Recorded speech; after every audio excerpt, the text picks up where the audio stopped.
Hi hello மக்களே வணக்கம். இன்னும் நம்ம சேனல் சப்ஸ்கிரைப் பண்ணாமல் இருந்தால் சப்ஸ்கிரைப் பண்ணுங்கள், பெல் ஐக்கானையும் தட்டி விட்ருங்க.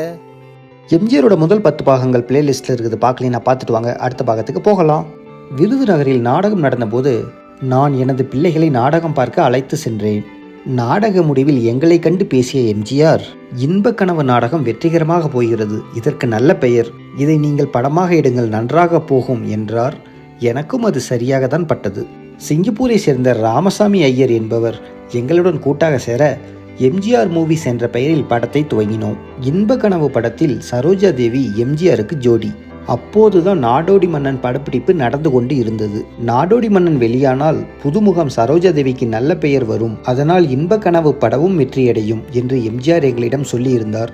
படத்தை எம்ஜிஆரை டைரக்ட் செய்தார். சரோஜா தேவியை தவிர்த்து எம்ஜிஆர், புஷ்பலதா சம்பந்தப்பட்ட காட்சிகள் படமாக்கப்பட்டன. இதற்கிடையில் எங்களது பங்குதாரர் ராமசாமி ஐயர் எம்ஜிஆரின் அட்வொகேட் அமரணி என்ற மற்றொரு நாடகத்தை தனியாக படமாக்க விரும்பி அதற்கான ஏற்பாடுகளை செய்து வந்தார்.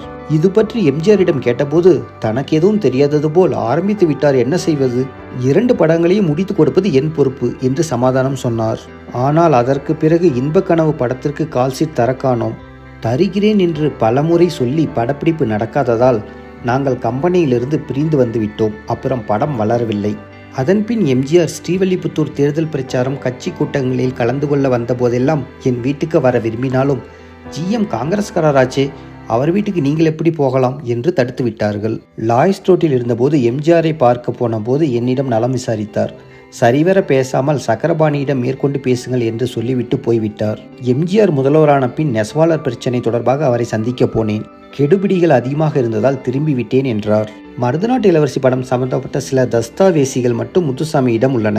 எம்ஜிஆர் அவரிடம் எப்போதும் நேரடியாக பணம் கேட்டதில்லையாம். தன் உதவியாளர்கள் அல்லது அண்ணன் சக்கரபாணி மூலம் கடிதம் கொடுத்தனுப்பிதான் பணம் பெற்றாராம். அந்த கடிதங்கள் எல்லாம் அவரிடம் பத்திரமாக இருக்கின்றன. எம்ஜிஆருக்கு புரட்சி நடிகர், மக்கள் திலகம், பொன்மலச்செம்மல் என பல பட்டங்கள் உண்டு. மக்கள் திலகம் பட்டம் மறைந்த கல்கண்டு ஆசிரியர் தமிழ்வாணனால் வழங்கப்பட்டதாகும். திருமுருக கிருபானந்த வாரியார் பொன்மலச்செம்மல் என்று திருச்சியில் நடந்த ஒரு விழாவில் எம்ஜிஆருக்கு பட்டம் சூட்டினார். புரட்சி நடிகர் என்ற பட்டம் கலைஞர் கருணாநிதியால் வழங்கப்பட்டது என்றுதான் பல பேருக்கு தெரியும். அது எங்கு என்று, எந்த சூழ்நிலையில் வழங்கப்பட்டது என்பது போன்ற வெளிவராத தகவல்களை மணப்பாறையில் வசந்த கலா மன்றம் என்ற பெயரில் நாடக குழுவினை நடத்தும் உறந்தை உலகப்பன் வெளிப்படுத்துகிறார். அப்போது எம்ஜிஆருக்கு திரையுலகில் நிலையான ஒரு இடம் உண்டு என நிர்ணயிக்கப்பட்ட காலம் அது. எம்ஜிஆரும் கலைஞரும் திரையுலகில் நண்பர்களாக இணைந்து வலம் வந்த நேரம்.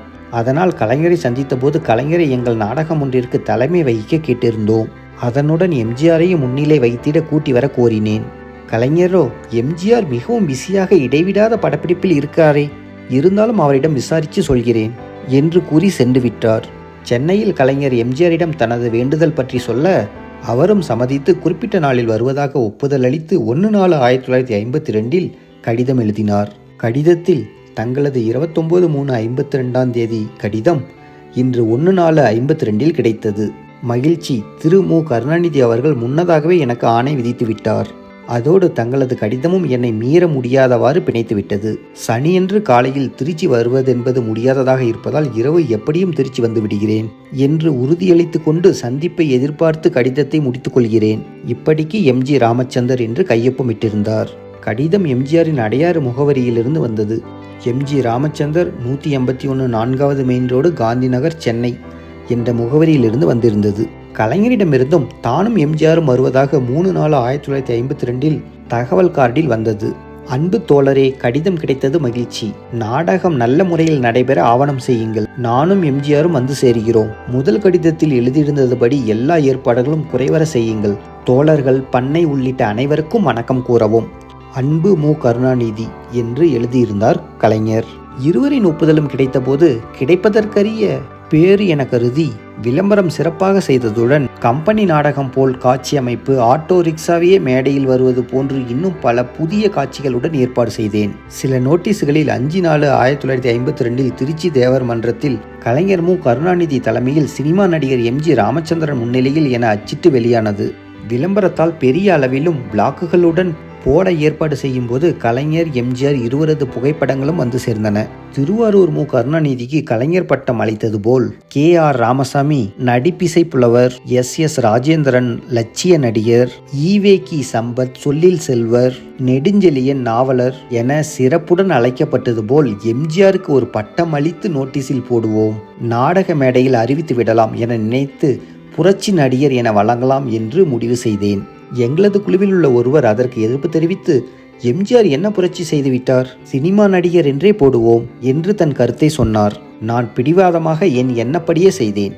ஆயிரக்கணக்கான நோட்டீஸ்கள் அச்சடித்து விநியோகம் செய்தோம். நாடகத்திற்கு வருவார்களா என எதிர்பார்த்திருந்த எங்களை திகைப்பில் ஆழ்த்தும் வகையில் மேக்கப்பை கூட சரியாக கலைத்திடாமல் கலைஞருடன் காரிலேயே 5 நாள் 1952 மாலையே திருச்சி வந்து சேர்ந்தார் எம்ஜிஆர். நாடகம் தொடங்கி இடைவேளையில் கலைஞர் கருணாநிதி அவர்களை எம்ஜிஆருக்கு புரட்சி நடிகர் என கௌரவித்திட கோரிட, அவரும் தனக்கே உரிய பாணியில் பேசும்போது அன்பு என்றும் 3 எழுத்து என்று ஆரம்பித்து சுமார் 33 மூன்றெழுத்து வார்த்தைகளை வரிசைப்படுத்தி முடிக்கும்போது அண்ணா என்ற 3 எழுத்து, திமுக என்ற 3 எழுத்து, எம்ஜிஆர் என்ற 3 எழுத்துக்காரருக்கு புரட்சி நடிகர் என்ற பட்டத்தினை இந்த நாடக நிகழ்ச்சியின் வாயிலாக அறிவித்து அறிமுகம் செய்கிறேன் என்றபோது பலத்த கைத்தட்டல்களுக்கு இடையில் எழுந்து நின்றார் எம்ஜிஆர்.